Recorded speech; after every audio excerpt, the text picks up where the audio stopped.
Det går du ud med. Det var meget godt. Vi hører formanden, jeg vil have den en gang til på at være sikker på at få den rigtige. Det er en meget relevant. Omkring de medlemmer, der har været med til at starte vores forening op. Og hvis I kan huske, så blev Peter Bak for 2 år tilbage indstillet som æresmedlem og fik en lille fidusbog her, som tegn på, at han har gjort noget stort. I den forbindelse har Kim gået og mukket lidt i krogene. Han er her ikke i dag, han er syg. Det er jo typisk Kim. Lige præcis den dag, hvor han skal snakke om. Men det er sådan, at både Kim og Peter Bak var faktisk de oprindelige, der startede. De var sådan lidt de der tovholdere på, vi skal skulle lave sådan en forening der. Kim har været med på alt, og det var vist noget med at lave flag i træer, eller verdens ting. Den var han med på. Men han var faktisk med til at starte. Og han har ikke ret kaj. Det er de eneste 2, der er tilbage i bestyrelsen. Er de oprindelige? Er de oprindelige? Ja, Peter Bak er jo så ikke bestyrelsen nu. Nej, men hvad er det med det? Så derfor blev vi enige om i bestyrelsen. Og også efter at andre af jer måske har sagt, jamen, hvad med Kim, skal han ikke også? Så vi har besluttet, at Kim han er blevet indstillet til æresmedlem. Og jeg har fået lavet en lille fin badge her. Æresmedlem til SAGF Fanklub. Der skulle jeg jo så have haft ham nu, og så få den sat på og brus og alting. Men Frede han optager, så Kim han får det at se. Og så tager Jesper Frieden med hjem til ham, han skal hjem med gryder. Og så bliver han så lidt derhjemme. Men jeg synes, at officielt, så kan vi ikke lige give ham en hånd. Jo, det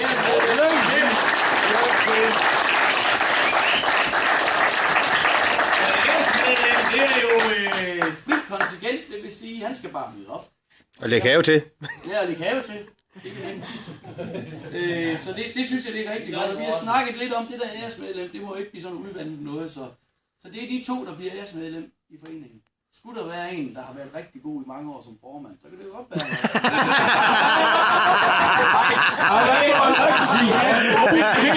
Men jeg mener virkelig, at grunden til, at de bliver, er fordi de har startet op, og jeg var ikke med i bestyrelsen, der startede op.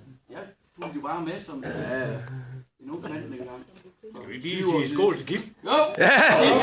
Skål! God lange bukser på! Kim, du skal ikke høre det med de lange bukser. Men Frihed, vil du... Sidste ting. Netop som jeg står her og kigger på den her. Den fik jeg lavet på 45 minutter i går nede i Viby.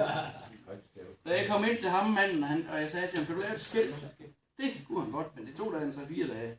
Hej, sagde jeg, det er fordi vi har et æresmedlem i CSAGF Fanklub. Så du ser, sagde han. Skal du være ham 3 kvarter? Han fik sig med det der, han ryddede et bord, og så lavede han det. Det var pissegodt, skidegodt. Og så siger han til mig, skal det være med en nål, eller skal det være med en magnet? Ja, lad os da bare være fancy med en magnet. Kan den holde til en stor brænder? Det kunne den. Men netop nu, så står jeg og kigger på bagsiden, og så står der, keep away from pacemakers. Made in China. Og så tænker jeg, pacemaker, eller foran det en gang. Det er godt, han ser så tæt på os alle ude der, med den bare om. Så bytter vi et mate til nål, hvis vi får det. Det gør vi. Jeg kan ikke svare det op på det her. Ikke gælder vi på det. Altså Victor, er du ude i den officielle overdragelse? Ja, det er jeg. Så hermed, Kim P., så er du så blevet... Det vil sige, at jeg faktisk ikke fået det at vide nu. Nej, jeg har snakket med dem sidste 2 Det sker lige nu. Jeg kan jo ikke sige det til ham. Det vil jo være helt... Men tillykke med æresmedlemskabet. På vegne af... Jeg ved, hvis jeg tager det på, så tager jeg også 7 kilo på samtidig.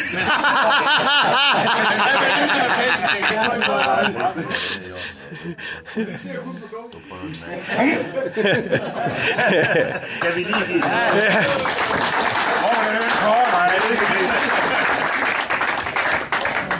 Og så ved jeg, at Hans som altid lige også gerne vil runde noget af.